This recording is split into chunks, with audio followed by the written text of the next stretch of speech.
দেখো ভাই, আমাদের এই ফ্রি ফায়ার গেমটার সাথে বাস্তব জীবনের একটা মিল আছে।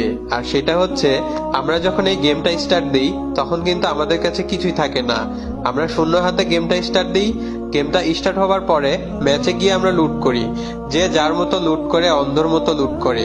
কে কেমন লুট করতে পারে, ম্যাচের সম্পূর্ণ লুট করার পরেও আমাদের মন ভরে না। আমরা মনে করি আরো লুট করি, কিন্তু লুট করতে করতে আমরা এইটাই ভুলে যাই যে আমাদেরও এক সময় মরতে হবে। আর আমরা মরে গেলে এই কষ্ট করা লুটগুলো অন্য কেউ নিয়ে নিবে। আর আমাদের বাস্তব জীবনটাও এই রকমই।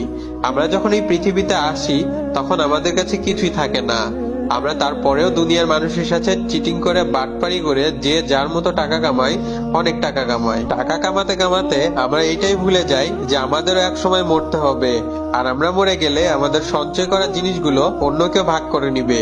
আর তোমার কাছে থাকবে শুধু 3.5 হাত মাটি আর কাফনের কাপড়। ভিডিওটা ভালো লাগলে একটা রিপোস্ট করে অন্যদের দেখার সুযোগ করে দিবেন। আল্লাহ হাফিজ।